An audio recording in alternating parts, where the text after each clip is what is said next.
الله أكبر.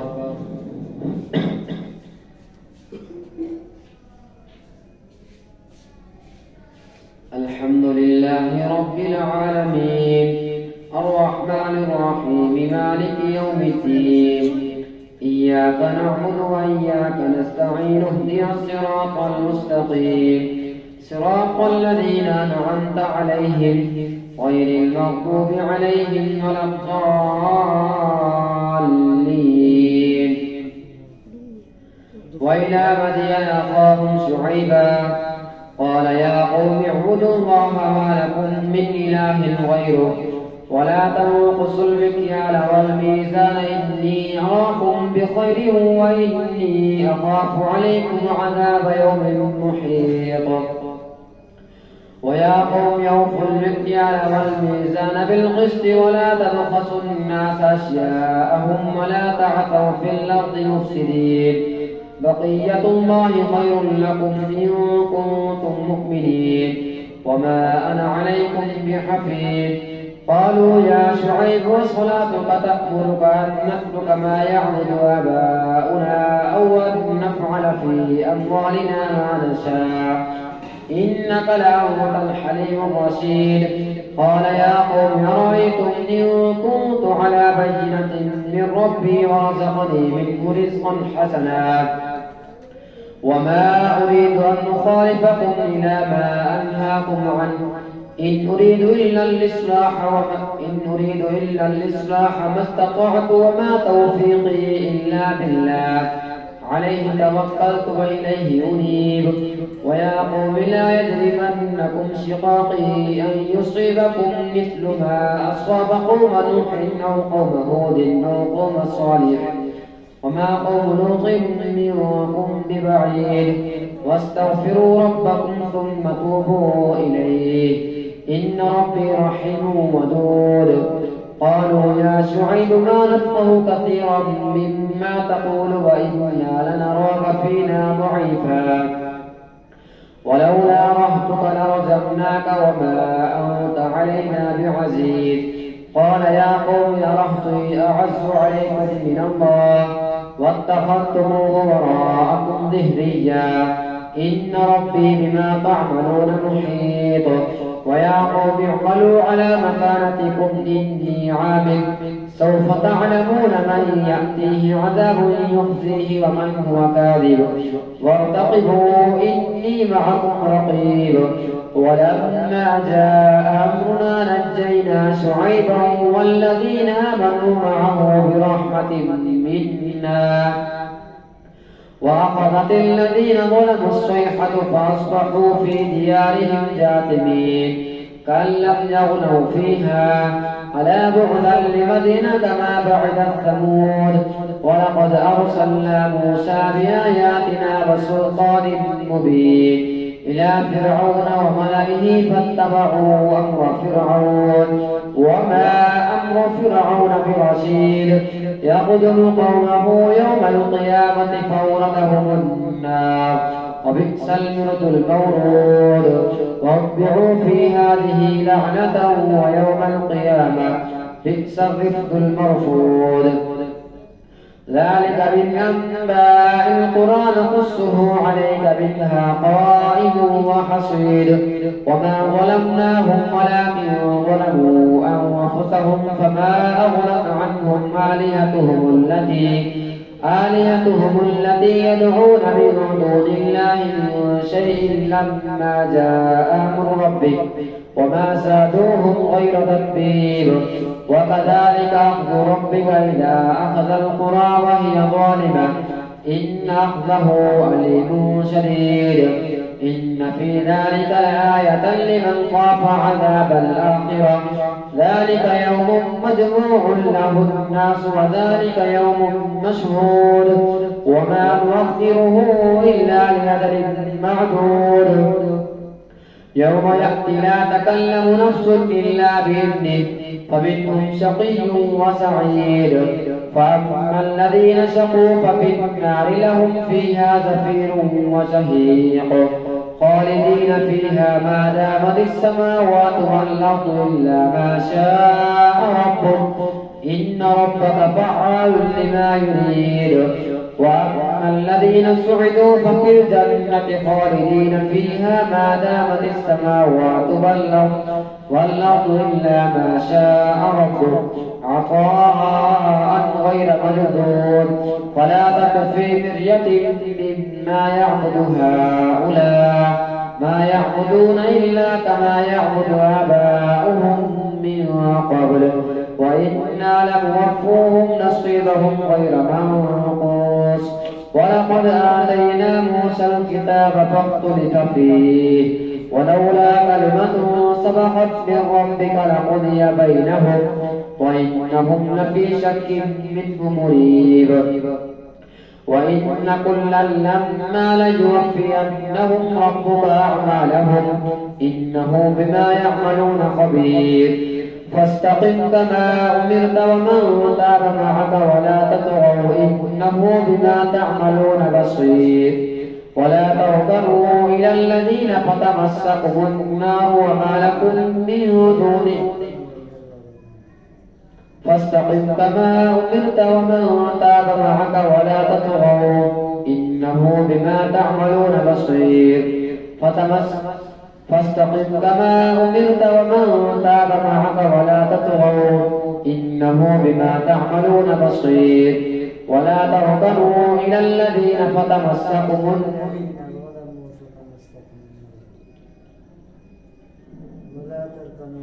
ولا تركنوا إلى الذين وابوا فتمسكم النار وما لكم من دون الله من أولياء ثم لا تنصرون.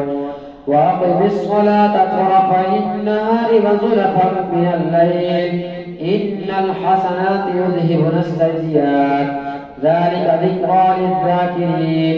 واصبر فإن الله لا يضيع أجر المحسنين.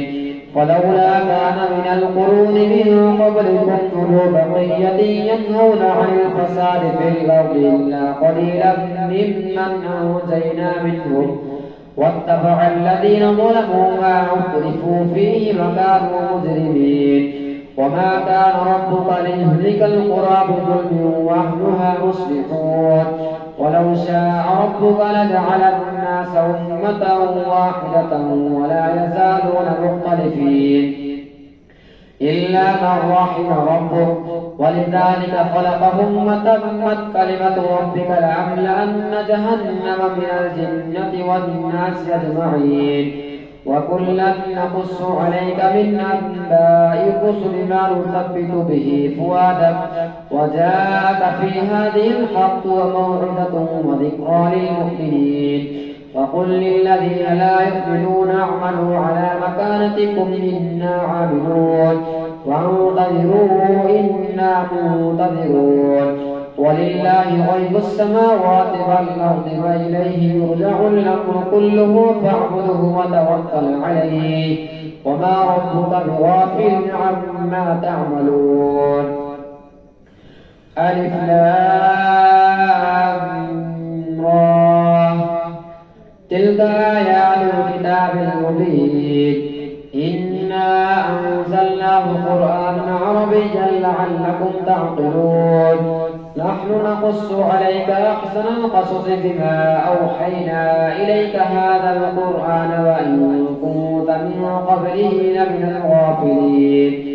إذ قال يوسف لأبيه يا أبت إني رأيت 11 كوكبا والشمس والقمر رأيتهم لي ساجدين. قال يا بني لا تقصص رؤياك على إخوتك فيكيدوا لك كيدا إن الشيطان للإنسان عدو مبين. وكذلك يجتبيك ربك ويعلمك من تأويل الأحاديث ويتم نعمته عليك وعلى آل يعقوب كما أتمها على أبويك من قبل إبراهيم وإسحاق إن ربك عليم حكيم. لقد كان في يوسف وإخوته آيات للسائلين إذ قالوا ليوسف وأخوه أحب إلى أبينا منا ونحن عصبة إن أبانا لفي ضلال مبين. اقتلوا يوسف أو اطرحوه أرضا يخل لكم وجه أبيكم وتكونوا من بعده قوما صالحين. قال قائل منهم لا تقتلوا يوسف وألقوه في غيابة الجب يلتقطه بعض السجارة إن كنتم فاعلين. قالوا يا أبانا ما لك لا تأمنا على يوسف وإنا له لناصحون أرسله معنا غدا يرتع ويلعب وإنا له لحافظون. قال إني ليحزنني أن تذهبوا به فأخاف أن يأكله الذئب وأنتم عنه غافلون. قالوا لئن أكله الذئب ونحن عصبة إنا إذا لخاسرون. فلما ذهبوا به واجمعوا أن يجعلوه في غيابة الجب وأوحينا إليه لتنبئنهم بأمرهم هذا وهم لا يشعرون. وجاءوا أباهم عشاء يبكون. قالوا يا أبانا إنا ذهبنا نستبق وتركنا يوسف عند متاعنا فأكله الذئب وما أنت بمؤمن لنا ولو كنا صادقين. وجاءوا على قميصه بدم كذب قال بل سولت لكم أنفسكم أمرا فصبر جميل والله المستعان على ما تصفون. وجاءت سيارة فأرسلوا والدهم فأدلى دلوه قال يا بشرى هذا غلام وأسروه بضاعة والله عليم بما يعملون. وشروه بثمن بخس دراهم معدودة وكانوا فيه من الزاهدين. الله أكبر.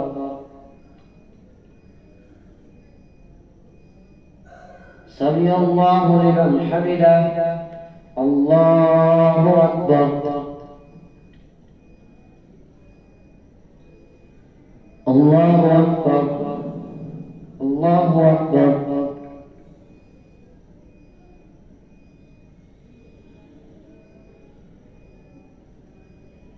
الله أكبر. الحمد لله رب العالمين الرحمن الرحيم مالك يوم الدين إياك نعبد وإياك نستعين اهدنا الصراط المستقيم صراط الذين أنعمت عليهم غير المغضوب عليهم ولا الضالين. وقال الذي اشتراه من مصر لامرأته أكرمي مثواه عسى أن ينفعنا أو نتخذه ولدا وكذلك مكنا ليوسف في الأرض ولنعلمه من تأويل الأحاديث والله غالب على أمره ولكن أكثر الناس لا يعلمون. ولما بلغ أشده آتيناه حكما وعلما وكذلك نجزي المحسنين. وراودته التي هو في بيتها عن نفسه وغلقت الأبواب وقالت هيت لك قال معاذ الله إنه ربي أحسن مثواي إنه لا يفلح الظالمون. ولقد همت به وهم بها لولا أن رأى برهان ربه كذلك لنصرف عنه السوء والفحشاء إنه من عبادنا المخلصين. واستبق الباب وقدت قميصه من دبر وألف يا سيدها لدى الباب. قالت ما جزاء من أراد بأهلك سوءا إلا أن يسجن أو عذاب أليم. قال هي راودتني عن نفسي وشهد شاهد من أهلها إن كان قميصه قد من قبل فصدقت وهو من الكاذبين وإن كان قميصه قد من دبر فكذبت وهو من الصادقين. فلما رأى قميصه من دبر قال إنه من كيدكن إن كيدكن عظيم. فلما رأى قميصه قد من دبر قال إنه من كيدكن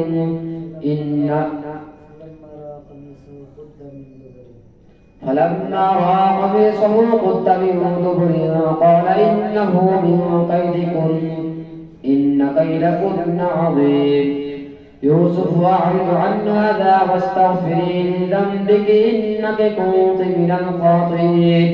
وقال نسوة في المدينة امرأة العزيز تراود فتاها عن نفسه قد شغفها حبا إنا نراها في ضلال مبين. فلما سمعت بمكرهن أرسلت إليهن وأعددت لهن متكئا وآتت كل واحدة منهن سكينا وقالت اخرج عليهن. فلما رأينه أكبرنه وقطعن أيديهن وقلن حاش لله ما هذا بشرا إن هذا إلا ملك كريم. قالت فذلكن الذي لمتنني فيه ولقد راودته عن نفسه فاستعصر ولئن لم يفعل ما آمره ليسجنن وليكونن من الصاغرين. قال رب السجن أحب إلي مما يدعونني إليه وإلا تصرف عني كيدهن أصب إليهن وأكن من الجاهلين. فاستجاب له ربه فصرف عنه كيدهن إنه هو السميع العليم.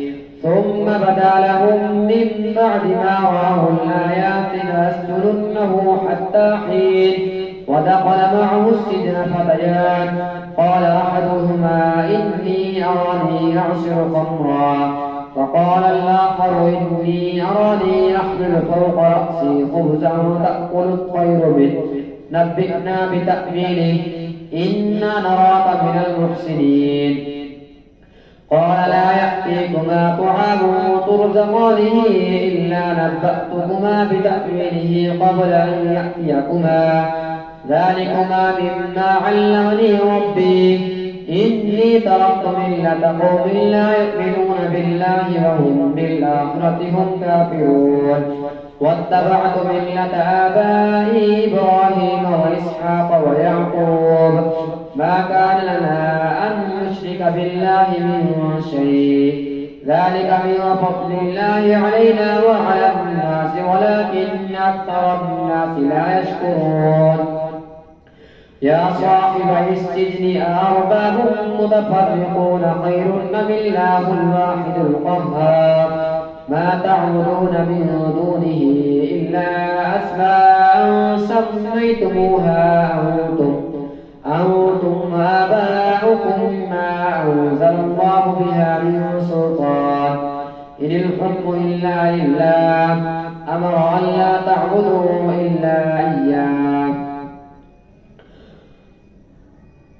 يا صاحبي السجن أأرباب متفرقون خير أم الله الواحد القهار ما تعبدون من دونه إلا أسماء سميتموها أنتم وآباؤكم ما أنزل الله بها من سلطان إن الحكم إلا لله أمر أن لا تعبدوا إلا إياه ذلك الدين القيم ولكن أكثر الناس لا يعلمون. يا صاحبي السجن أما أحدكما فيسقي ربه خمرا وأما الآخر فيصلب فتأكل الطير من رأسه قضي الأمر الذي فيه تستفتيان.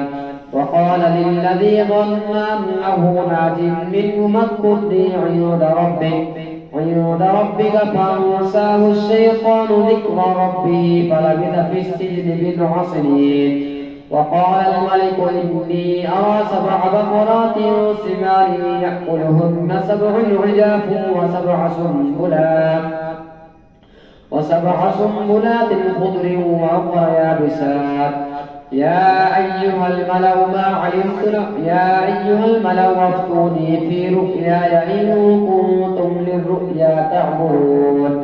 قالوا أضغاث أحلام وما نحن بتأويل الأحلام بعالمين وقال الذي نجا منهما وادكر بعد أمة أنا أنبئكم بتأويله فأرسلون يوسف أيها الصديق أفتنا في 7 بقرات سمان يأكلهن 7 عجاف و7 سنبلات خضر وأخر يابسات لعلي أرجع إلى الناس لعلهم يعلمون قال تزرعون 7 سنين دابا فما حصدتم فذروه في سنبله إلا قليلا مما تأكلون ثم يأتي من بعد ذلك 7 شداد يأكلن ما قدمتم لهن إلا قليلا مما تحسنون ثم يأتي من بعد ذلك عام